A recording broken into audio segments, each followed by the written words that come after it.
जय हिंद मेरे प्यारे साथियों, आप सभी दोस्तों को मेरा नमस्कार। दोस्तों, आज का हमारा क्लास है कंप्यूटर के विकास पर। ठीक है, इसके पहले वाले वीडियो में दोस्तों हमने कंप्यूटर के विकास को कुछ पॉइंट को क्लियर कर चुके हैं और आज हम लोग बचे हुए सारे पॉइंट को क्लियर करने वाले हैं। ठीक है, और उसके पहले दोस्तों हम लोग जो है कंप्यूटर का जो एक सामान्य परिचय का अध्ययन कर चुके हैं। वहां आप डिस्क्रिप्शन बॉक्स पर जा करके उसको देख सकते हैं। ठीक है, तो दोस्तों कंप्यूटर का विकास देखते हैं। यह कंप्यूटर का विकास का भाग दो दूसरा वीडियो है।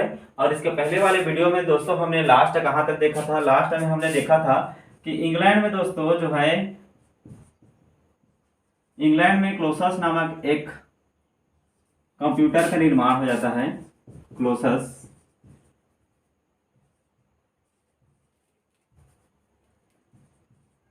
क्लोसस नामक कंप्यूटर का निर्माण हो जाता है। यह जो क्लोसस कंप्यूटर रहता था ये जो है पूर्ण रूप से बाइनरी कोड पर काम करता था। और जो है ये क्या करता था, क्लोसस जो है वो जो है सीक्रेट को तोड़ने का कार्य करता था। सीक्रेट कोड को तोड़ने का कार्य करता था। सीक्रेट कोड को तोड़ने का कार्य करता था।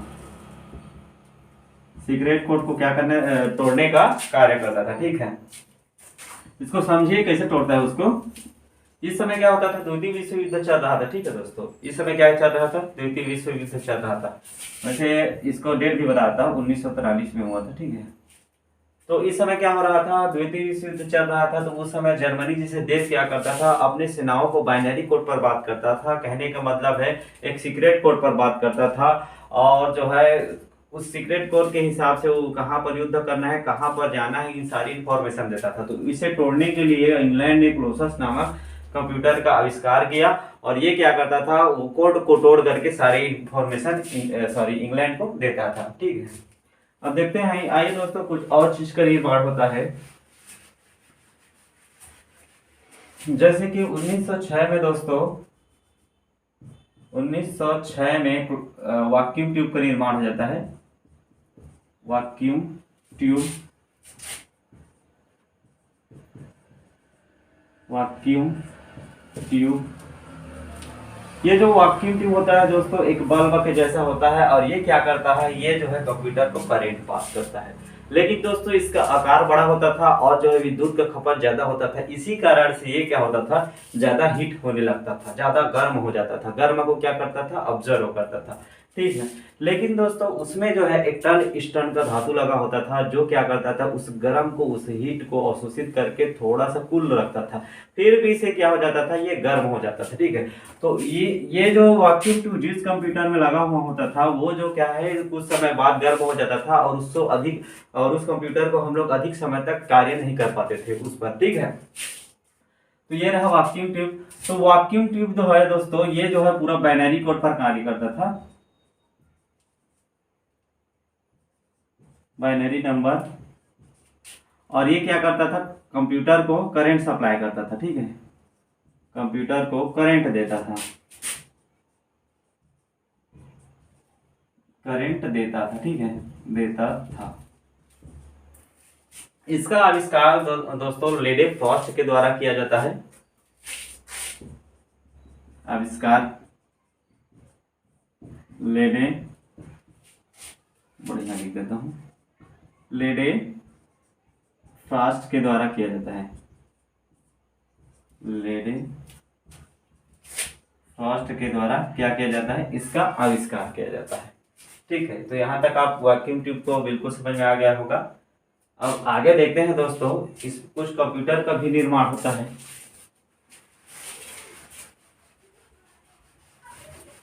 जैसे दोस्तों 1946 में जो है एनी एक कंप्यूटर के निर्माण हो जाता है। और वो जो है अमेरिका का वैज्ञानिक JP एकार्टा और जो है जॉन मुसली के द्वारा किया जाता है। ठीक है, तो देखते हैं 1946 में क्या होता है, एनी एक कंप्यूटर का निर्माण हो जाता है जिसका पूरा नाम क्या होता है दोस्तों, electronic electronic numerical electronic numerical integrator greater and calculator calculator ठीक है दोस्तों, इसका फुल फॉर्म में क्वेश्चन आता है तो लास्ट में याद रखना दोस्तों, इसका जो है पूरा फुल फॉर्म होता है electronic numerical integrator and computer. यहाँ पर कई जो है ऑटोमेटिक कंप्यूटर भी लिख देता है, तो इसका फुल फॉर्म जो है यही सही है, एंड कंप्यूटर। ठीक है, तो इसका आविष्कार कौन करते हैं दोस्तों? इसका आविष्कार जो है, इसका आविष्कार अमेरिका के वैज्ञानिक जे पी, इसको जे पास्कल भी कहते हैं, एकर्टा ऐसे लिखाता है, जे पी एकर्टा, इसको जे पास्कल भी बोलते हैं, बी मतलब पास्कल। ठीक है, एंड जो है जॉन मोचली के द्वारा किया जाता है, जॉन मोचली। तो भाई ये जो एनी एक कंप्यूटर है, इसको हिंदी में लिख देता हूँ, एनी एक। ठीक है, ये भाई एनी एक कंप्यूटर क्या होता था? ये एनी एक कंप्यूटर जो है पूर्ण जो है डिजिटल कंप्यूटर होता था। तो प्रथम पूर्ण डिजिटल कंप्यूटर के निर्माण 1946 में एनी एक हुआ है। ठीक है, जिसका आविष्कार किसने किया था? जे पी एकर्टा और कहे जॉन मोसली। यहाँ पर मैं लिख देता हूँ, ये क्या होता था? पूर्ण डिजिटल कंप्यूटर, पूर्ण डिजिटल कंप्यूटर प्रथम। ठीक है सॉरी दोस्तों, लेकिन दोस्तों इसमें जो है प्रोग्राम को चेंज करने या प्रोग्राम को परिवर्तन करने में क्या होता था? कठिनाई होता था, परेशानी जाता था। और इसी को जो है सॉल्व करने के लिए जो है वॉन न्यूमैन ने क्या किया था? एडवेक कंप्यूटर का निर्माण किया। ठीक है, आइए देखते हैं, इसको मिटा देता हूँ।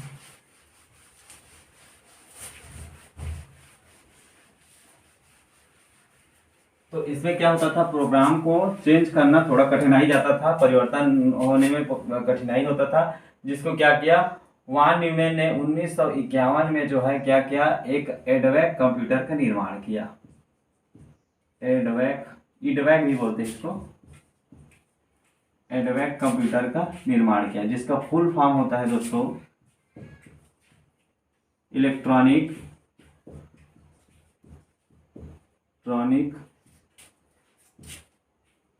Describe variable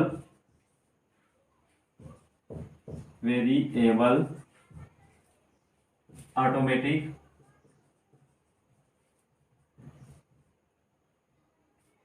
computer. ठीक है, कंप्यूटर,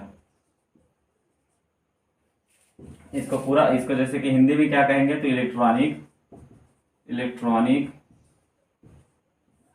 असतत परिवर्तन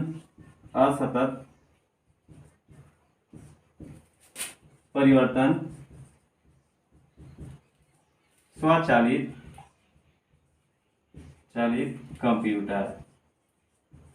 ठीक है, तो यानी एक कंप्यूटर जो है, और इसका आविष्कार जो है किसके? वॉन न्यूमैन के द्वारा। ठीक है,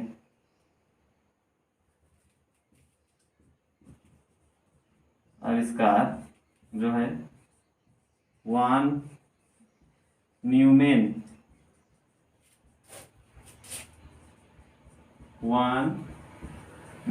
के द्वारा क्या किया जाता है? इसका आविष्कार किया जाता है, जो क्या करता है? खैर दोस्तों ये तो उतना खास नहीं है, लेकिन दोस्तों इस पर जो है कार्य करते करते जो है एक और कंप्यूटर का निर्माण हो जाता है, जिसे कहते हैं यूनिवेक प्रथम। ठीक है, या यूनिवेक फर्स्ट है, इसको मिटा देता हूँ। ये तो उतना खास नहीं है दोस्तों एडवेक, लेकिन इसी एडवेक कंप्यूटर पर कार्य करते करते जो है 1954 में जो है यूनिवेक फर्स्ट कंप्यूटर का निर्माण हो जाता है। यूनिवेक कंप्यूटर का क्या हो जाता है? यूनिवेक फर्स्ट कंप्यूटर का निर्माण हो जाता है। ठीक है, इसका पूरा नाम क्या होता है दोस्तों? इसका पूरा नाम होता है यूनिवर्सल, यहां तक हो गया। ठीक है, ऑटोमेटिक कंप्यूटर,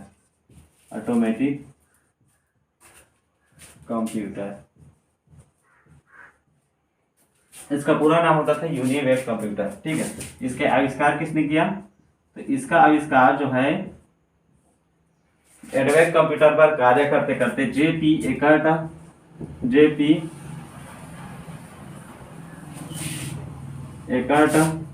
और जो है एंड जॉन मुस्ली के द्वारा किया जाता है।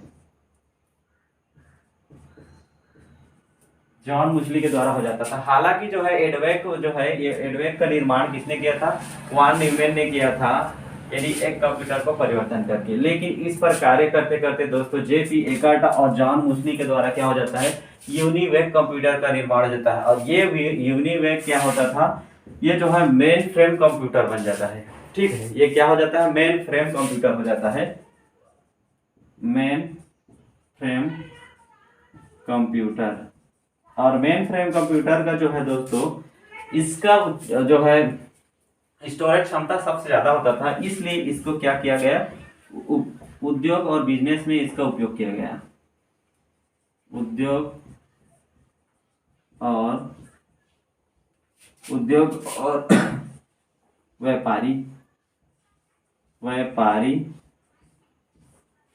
व्यापारियों क्या करने लगा? इसका उपयोग करने लगा। अर्थात किसे हम लोग क्या कह सकते हैं?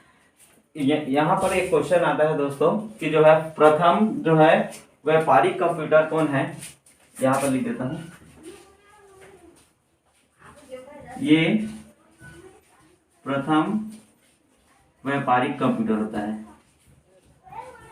व्यापारिक कंप्यूटर, ठीक है। इसमें क्वेश्चन आता है दोस्तों यूनिवेक से कंप्यूटर क्वेश्चन ये आ जाता है कि भाई प्रथम जो है ये व्यापारिक कंप्यूटर कौन होता है? तो प्रथम व्यापारिक कंप्यूटर जो है यूनिवेक होता है, जो 1954 में जेपी एकर्ट और जॉन मुस्ली के द्वारा किया जाता है। ठीक है, तो यहाँ तक आप लोगों को तो बिल्कुल समझ में आ गया होगा। ठीक है दोस्तों, अब तक देखते हैं दोस्तों, तो इसमें कुछ और चीज का निर्माण होता है, आइए उन सभी को देखते हैं। तो यहाँ तक तो आप लोगों को क्लियर हो चुका होगा। आगे देखते हैं। आगे दोस्तों 1947 में जो है अमेरिका के 3 वैज्ञानिक, जिसका नाम है बर्डिन, शॉकली और जो है ब्रिटेन, इनके द्वारा दोस्तों ट्रांजिस्टर का निर्माण हो जाता है। क्या होता है? ट्रांजिस्टर का निर्माण हो जाता है।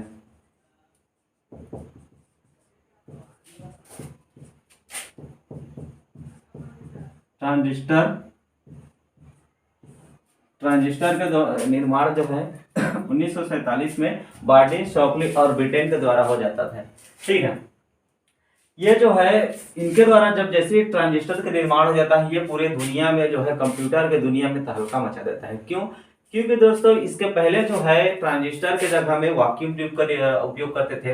वैक्यूम ट्यूब जो है ज्यादा बिजली का खपत करता था, लेकिन ट्रांजिस्टर क्या करता था? कम बिजली का खपत करता था। और ट्रांजिस्टर जो है हल्का और छोटा दोनों होता था। ठीक है, वैक्यूम ट्यूब तो ऐसे आकार में बड़ा होता था और विद्युत का खपत ज्यादा और जल्दी गर्म होता था। तो ये जो है ट्रांजिस्टर जो है जल्दी गर्म नहीं होता था, छोटा होता था, हल्का होता था और जो है विद्युत का खपत कम करता था। ठीक है, तो इसके आने पर जो है दोस्तों कंप्यूटर की दुनिया में तहलका मच जाता है, क्योंकि जो है इसका प्रयोग करने से कंप्यूटर उतना ज्यादा गर्म नहीं होता था और अधिक समय तक उपयोग कर पाते थे और जो है उससे फास्ट चलता था। ठीक है, और यही कारण है दोस्तों जिसके कारण से ये तीनों को जो है 1956 में जो है नोबेल पुरस्कार दिया जाता था। नोबेल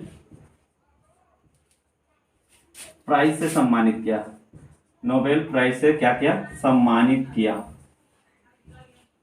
इसी कारण है जो ये तीनों का क्या करता था? नोबेल प्राइज से सम्मानित किया था। तो यहाँ पर ट्रांजिस्टर तो आप लोगों को समझ में आ गया होगा, यहाँ पर चित्र दिखाई दे रहा होगा। ठीक है, अब देखते हैं आगे।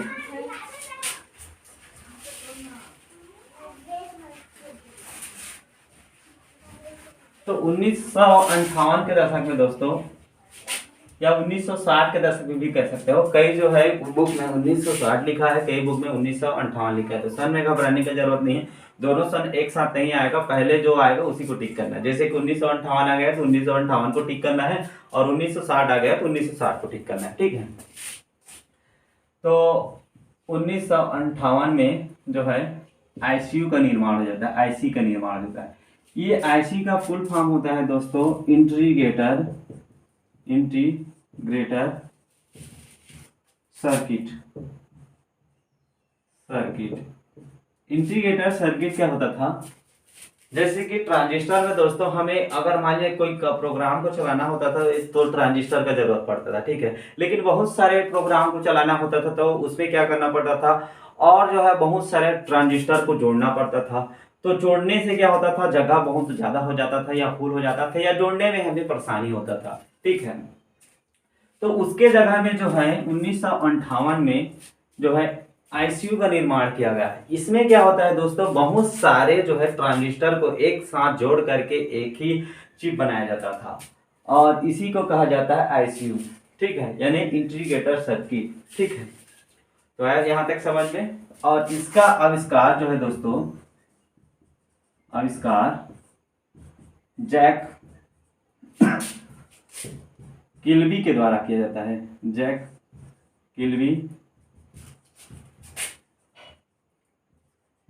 किल्बी के द्वारा क्या होता था, हाँ एक सेकंड, यहाँ पर थोड़ा मिस्टेक।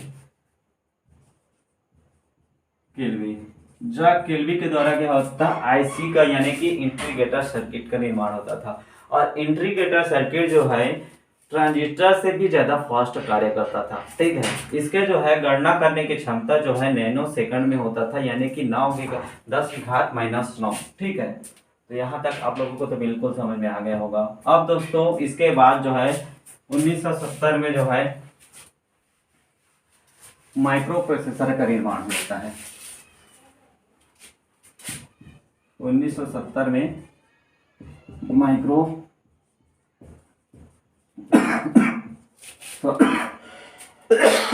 सॉरी दोस्तों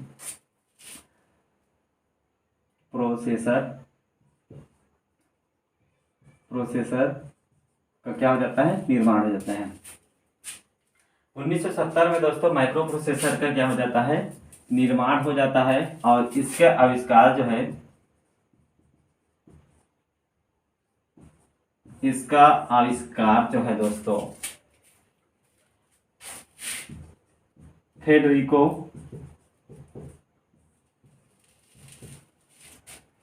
फगिन के द्वारा तथा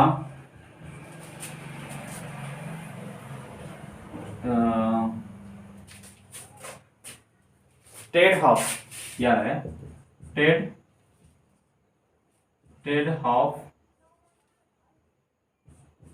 हॉफ के द्वारा किया जाता है, ठीक है। इंग्लिश लिख देता हूँ, फेडरिको फर्गिन, और क्या बोलते हैं इसको, टेड हॉफ के द्वारा क्या हो जाता है, माइक्रो प्रोसेसर का निर्माण हो जाता है। और यह माइक्रो प्रोसेसर दोस्तों दुनिया में पूरा छा जाता है, और इसी कारण से इसे आधुनिक युग कंप्यूटर युग भी कहा गया है। क्यों? क्योंकि ये जो माइक्रो प्रोसेसर जो है